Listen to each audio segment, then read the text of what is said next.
This is my story. I'm a digital variety content creator that creates live streaming gaming content. I combine my gaming content with discussions around social advocacy. My existence as a Black queer woman, I think has been the focal point of my gaming experience. I love seeing people that look like me. It makes me feel good to support projects that are made by people of color and queer folks and women. The Xbox Showcase just dropped their latest entry, Slop of Midnight, or whatever it's called. Only the modern audience can be excited about this game.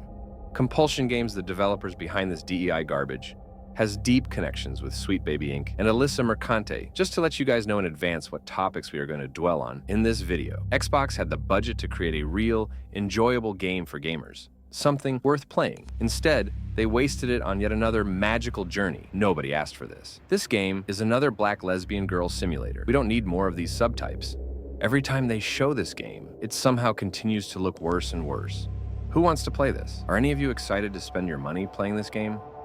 This is Forspoken 2. Now, let's talk about the team behind this game. The game campaign is led by an activist who hates men. The lead writer self-inserted herself as the protagonist. Because why write a compelling character when you can just turn the game into your personal fantasy? An entire feminist team made this game. I'm honestly wondering who they think they're targeting with this. Almost all the developers are women. The original character was race swapped to fit their narratives. From a white woman to a fellow Black girl boss. Because it's completely fine to remove white characters. An even more hilarious fact is that this game is supposed to be a celebration of Southern culture from a company based in Canada. There is something off with the design of these characters. Why does she require all these metal pieces in her face? Why is her mother's eyes so weird? Do they really think that the average white male gamer would really care about all of this? Mama, this ain't my first hurricane. I know what to do. As long as you didn't forget the Flashlights and batteries. Oh, shoot, we got 5 minutes. Let's go. Won't be rushed if you didn't. Don't mumble. Speak on it. I said we wouldn't be rushed if you didn't waste all that time at the shelter. Now, you want to bring... Why are they desperately trying to attract and cater to a non-existent audience? But what about the gameplay? Oh, if you love wandering through empty worlds, grinding through boring tasks, and listening to dialogue that sounds like it was written by a cringe millennial who thinks they're the real deal, this is your game. This isn't about race, it's about ideology. Bringing people together, and magic is all around you. It's about learning empathy. They're forcing all this empathy and emotion down your throat for who? What kind of feelings are we supposed to have? These are the same people who act all gay and degenerate, and everyone around them keeps handing out pats on the back, saying everything is wonderful and it's fine to be who you are. No, it's not. If you are making a game, you need to make me care about it. Why should I be interested in playing this? This team has failed in everything related to game design. This woman has created her own personal avatar in her own fantasy world, and want us, the gamers, to buy this game and support them so that they can make more of this garbage? Here you are, presenting a bland, stereotypical character, a modern Black lesbian with magical powers. Who's that really for? The animation style's fine, for a trailer or maybe a cartoon, but as a game, I'm getting motion sickness just by watching her dash around. One of the few men who worked in this game is a soy boy called Jasmine, who probably is getting cucked by the girls on the team. He is showing us some combat that, let's be honest, doesn't seem appealing at all. Are you guys playing games to learn about empathy from the people around you? No, you play games to escape the world, to distract yourself from the mundane, to live an adventure. You want to do stuff that you can't do in the real world. This game's all about diversity and healing the world, because apparently there's so much violence, and we just want to be friends with everyone and everything. Gamers don't care about this in a fictional game. If your focus is solving the world's problems, maybe it's time to reconsider your career as a game developer and go into politics or something that makes a difference. I want to highlight a very disturbing fact about the lead designer of this game. She hates gamers. She stated multiple times that she hates you, and if you are a true gamer, she despises you. When Sweet Baby Inc. was contacted and got involved with the development of this game, they fired 90% of the original male developers, in the exception for a few gay guys. Because diversity is more important. This is not the original Compulsion Game studio. It is a cove of feminists who want to push an agenda. There are actual wars happening in real life, and these people are getting all emotional over a game. The current developers have no clue what gamers actually want. This is why game companies are falling apart. Because instead of hiring people who want to make interesting games, they're hiring activists who talk about empathy, love, and caring. Like we're all here for a therapy session instead of an actual game. This is exactly why nobody wants to play these games. Gamers are ruthless.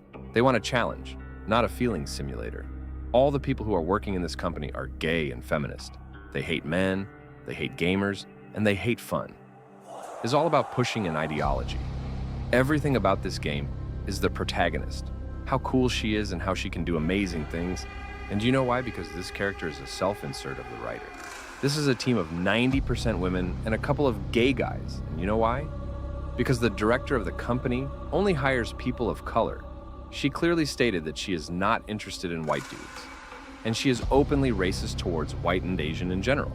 She also race-swapped the protagonist to fit herself into the narrative. This is not a game.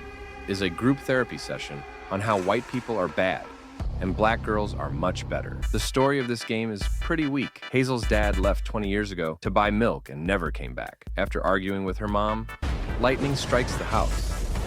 And then the river takes it away, along with her mother inside. Then, Hazel suddenly awakens her magical powers and goes on a journey against the world because she is a strong girl boss, probably still looking for her dad. Hazel gathers some friends on her journey, and together they set out to conquer the gaming industry and remove all the evil white and Asian gamers. One of the most interesting side quests in Slop of Midnight is when Hazel is forced to help two rainbow-colored lesbian grandmas find a place to stay. And where do they end up? In the literal house of God. Because, of course, Jesus loves the gay. And don't get me started on the dialogues of this game. Hey, Hazel. Who's there? Up here. You find your mama yet? A talking fish. Nope. Ain't no way. Did I just do that? Well, definitely with my assistance. I did not just do that. We did. I just moved shit with my mind. Perhaps our connection has somehow awoken some abilities. I just moved shit with my mind. I just keep hearing I. I just moved shit with my freaking mind! Sweet Baby Inc. had actually taken control over compulsion games. Everything they will produce is woke garbage. Many of the original developers from compulsion games were forced to leave. The one who worked in the game We Happy Few, the original developer team, was mainly composed by white male gamers who felt unconformable developing a game based on Deep South. They were forced to leave when Sweet Baby Inc. took over and forced their DEI agenda into the company, replacing most of the employee with black women's. You don't believe me? Take a look at this. What it is like to be a young black woman in this time period with these challenges and the complexities that come with that. I mean, when I think about how many games are set in the South with a strong black female lead, I don't recall that many. I don't recall that many. I don't recall that many. I don't recall that many. That in itself shows how important this is. I think it's really cool that a little black girl could cosplay Hazel with the hair that's growing out of her head. It's nice to see yourself reflected in a piece of media and not in a way that feels stereotypical or inauthentic. Like Hazel, we can be weavers, we can be fairies, we can be magic users. We can do a lot more than just, I think, what people assign to the South. We hope that one day you'll be able to play a character like that. But it's really important that Hazel's story is relatable to a lot of different people. Like, I think you don't have to also be like a black woman to understand and relate to Hazel.